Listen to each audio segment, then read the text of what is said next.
It wasn't long before we reached the village plaza.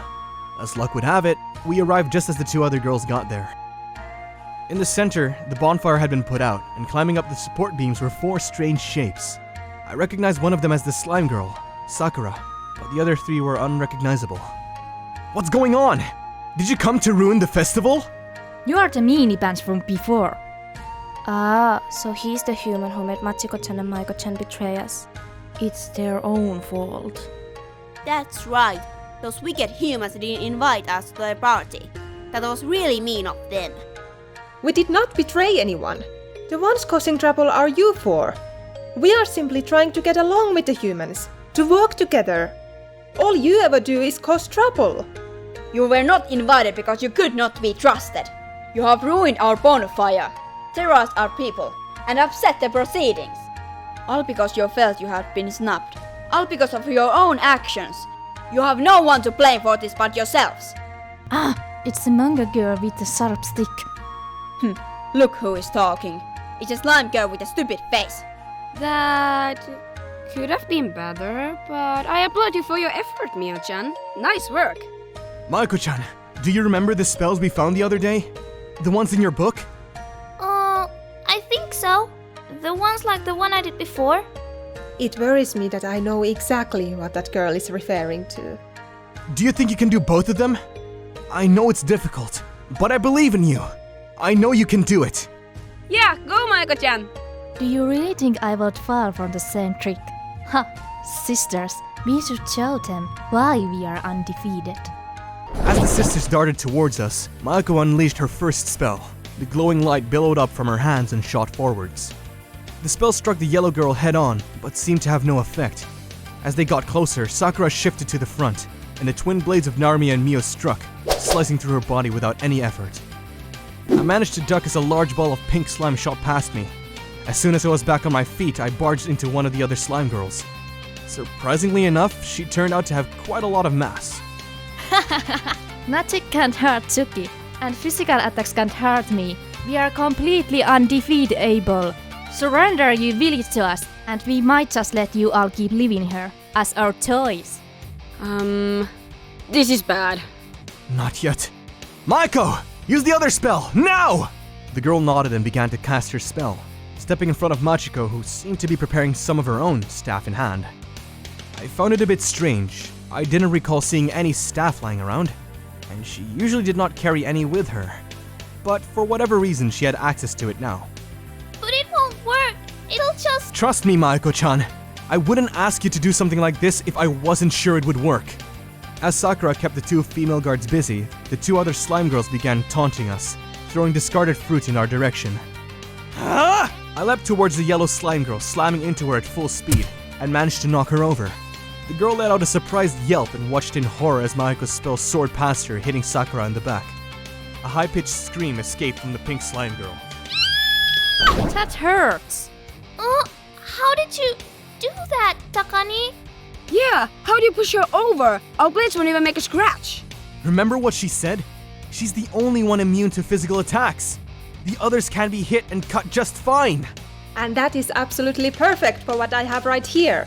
A special present from the guardian of the shrine herself. Takakun, Narutan, Mio-san, hold them tight. Working as one, we nodded and charged towards the remaining slime girls. Maiko had Sakura in the grasp of her spell, and the pink girl could barely move thanks to her power. The slime girls had clearly not been expecting us to fight back, and with barely any resistance, we soon had each girl restrained. I hope you girls aren't claustrophobic. It is going to get a little tight. One by one, Machiko brought each slime girl a glass jar, and one by one, she opened them, pressing them into the girls' stomachs. The jars started to pull at them, slowly drawing them inside the container, trapping what appeared to be a tiny version of each girl's within the jar. Machiko quickly pushed the lids back onto each jar, displaying them proudly to the cheers of nearby villagers. Thank goodness you were around, Machiko-san. And you, Maiko-chan. You have our gratitude. No! My sisters! What have you done to them? Why are you so in it or ruining our fun? Sakura, take a moment to look around you. Look at the destruction, the damage. How could this possibly be fun? Terrorizing people, scaring them, and destroying what they have worked hard for. How would you feel if they came to your home, stole your food, and wrecked the place? I never really thought about it like that. We just wanted to play with the humans, like you do. As Maiko collapsed, the spell seemed to disperse. Thankfully, I had been anticipating this and caught her in my arms with ease. The three of us looked to Sakura, who was slowly getting to her feet. And you can! You and your sisters can play with us. We just ask that you are careful. Maiko and I are proof that humans and spirits can coexist. But what about my sisters? They will be fine. These jars contain a temporary holding dimension. Tsuyuri designed them to hold things far larger than your sisters. Slimegirl, Sakura, if you are truly repentant, then I, as head of the village guard, will authorize your release. However, before I do, I need you to swear an oath. Do you swear that you and your sisters will not cause problems in this village, and that you will work towards helping us and protect us? In return, we are prepared to offer you access to our supplies and services. She's basically saying that you're welcome in the village as long as you and your sisters behave. Yes, I swear. We'll be good. So please, release my sisters. I promise we will all be good. Oh, I just missed the best part. How did it go, Matsitan? Are my jam bottles filled? Hearing the voice of a certain playful spirit, the group turned around and found Tsuyuri seated nearby, swaying her legs back and forth as she looked at the crowd. I cannot tell whether you are joking or not, but I'm afraid I cannot allow you to keep them. They are honorary citizens of this village, and therefore under my protection. How fascinating! To think that a huffy, uptight Mio-san would defend those troublemakers. You do realize you are talking to the guardian deity of your village, do you not? Don't forget about me! I'm not going to sit by and let you do as you please! The girls of the village have grown into quite brave little ladies. You must be proud, Hayakun. A soft cough came from behind the group of people as the village elder revealed himself, a smile on his lips. It seems like they handled the matter just fine, Tsuyuri-sama. Machitan, you need to pull the lid off of the jar to release them. However, make sure you hold on to that stuff I gave you. It is your only means of channeling the necessary magic. Not everyone can be a prodigy like Maiko-chan. The older fox spirit nodded. With the help of Narumi, they began to free the captured slime girls. While the work continued, Tsuyuri eventually made her way towards me, a frown upon her face. I left out an important detail, Takahiro-kun. The gateway to your world has been opened and will be closing again within a matter of minutes. If you wish to return to your world, you must leave now. But there's no time for farewells, Takahiro. Leave now without your farewells, or remain here in this village. Hey, where did Takakun run off to? And Tsuyuri? I do not know. Perhaps they have things to discuss in private.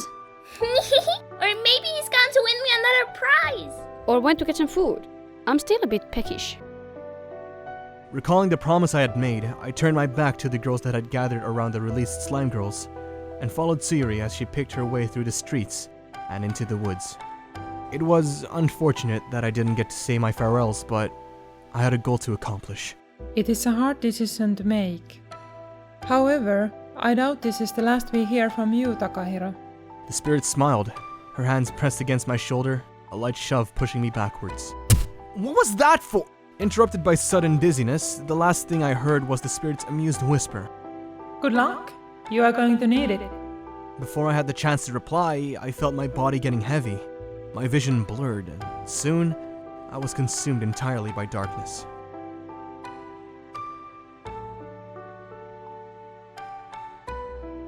With a sigh, I wandered along the familiar path leading to the shrine I subconsciously come to call Tsuyuri's Shrine. 2 months have passed since the fated judo tournament. It had turned out to be an amazing experience. Thanks to Narumi and Mio's training, I had been able to make my way to the finals and ended up becoming the champion. But not everything went as planned.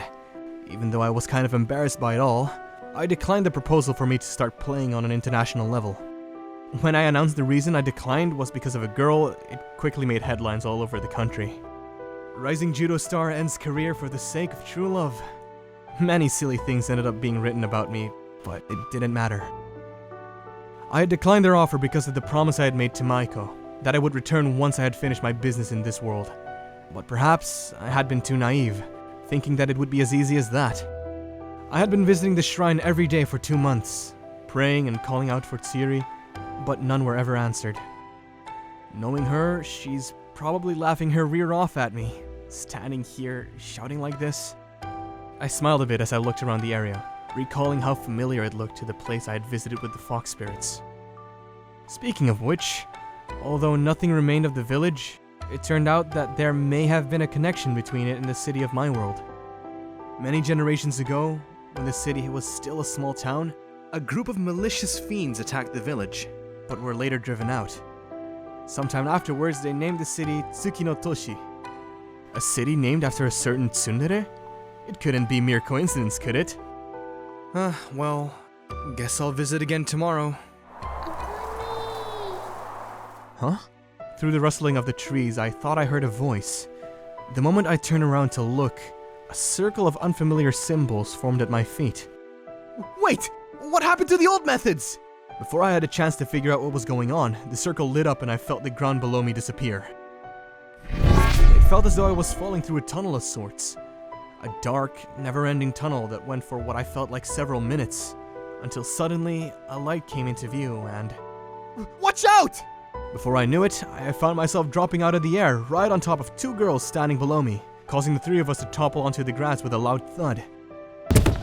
I heard grumbling from the 2 I had landed on and opened my eyes. Ow! That really hurt! See? This is what happens when you try to cast magic beyond your own capabilities. Maiko-chan, you need to give up on this. This hand of yours is going to be the death of you. I'm not going to give up! Takani made a promise! I made a promise! We would keep trying to find a way to get back to one another. So I'm never, ever going to stop! I couldn't believe it. I was so stunned by this turn of events that I lost all ability to speak. Machiko! Maiko! It was them, here, arguing with one another. It was too good to be true. You are a fool, Maiko! Even Mio-san has given up on the hunt. You know what Tsuyuri said. Something like that can only happen when the world itself needs it to. It takes more than just one person to do what you are trying to accomplish. Chu-chan is only saying that because she's mean and lazy. She's lying! You're all lying! I can get him back! I will! We made a promise! Maiko, I miss him too. I do. He left a hole in all of our hearts, which you will just need to let time heal. I am sorry that you have to go through all this, but you must believe me.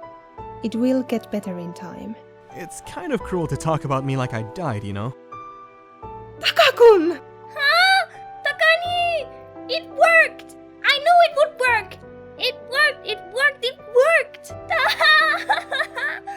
Takakun! It is so good to see you again. I'm so happy to... The girl mumbled incoherently as she began sobbing. Maiko had been sobbing since she first saw me. I smiled despite still being rather sore from the impact, and patted both their heads gently. Did you really miss me that much? Yes! Your disappearance was the cause of so much concern. Tsuyuri told us you had to leave and... Well, we understand why you did. Did you win your tournament? Of course I did. Thanks to you, I was able to become the champion. I think it fell down here, Mio-chan. I think I see Chichan. Hey, Chichan! Is everything alright over there? Machiko opened her mouth to return the call, but Maiko beat her to it. He's back! What? No kidding! Where is he? There came a loud clamoring and rustling from the shrubs nearby, the sound of 2 girls pushing through the bushes at speed. The 2 girls rushed into the clearing, gasping loudly. Oh, wow! You really are back! Idiot! Idiot! Idiot! Idiot! How could you just leave us without even saying goodbye? Mio, he did not have a choice. He had to... I know that! But I never got to say goodbye. Is that all? Oh, jeez, you're such a chunder! Well, at least I'm not. Oh, I don't even care. Takahiro is back. It's great to see you again, Takahiro-kun. I bet you're a champion now, right? Ready for a fight? And so it went on. The girls chatted on and on, taking turns in hugging me with promises of never letting go. I was just happy to be back. As the conversation turned towards the time spent in my world, I couldn't help but notice the presence of yet another spirit. Standing a few feet from the rest of the group, Tsuyuri stood, watching us with a gentle smile upon her lips. I guess I won this bet. I wasn't sure if she was talking to someone in particular, but for a moment I could see her gaze drifting towards me, and the words that left her lips seemingly carried a lot more importance than simple words. It seems like you aren't done with your grand adventure just yet, Takahiro.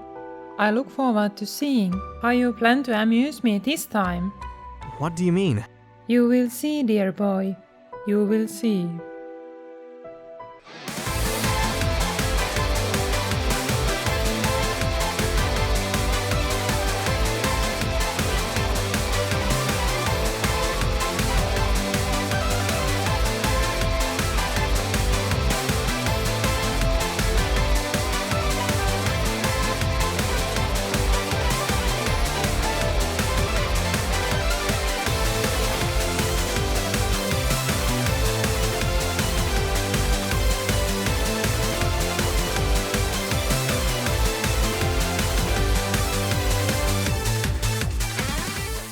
Oh, so you haven't seen her naked yet? That's a bit unfair, isn't it? A real man doesn't give up on his dream, no matter what overwhelming challenges he might have to face. Nice jammies, by the way. Did you borrow them from your mom? I mean, she was wearing this top, and it was tight, and... Who would be able to relax with a girl hugging them? The lack of clothes only made me more nervous. Chaka boy, are you sure about this? You need not to take offense, my dear. I simply find it rather fascinating. You can knife in the box! Come back here at once! Return what you stole immediately! Drop the panties right now! I am the village protector, Tsuyuri no Mio! I will vanquish all who oppose me! Yahoo! Hi there, Patty boy! And just what exactly are you looking for, little sister? Narujin, help me with this. Ah, it's the manga girl with the sharp stick.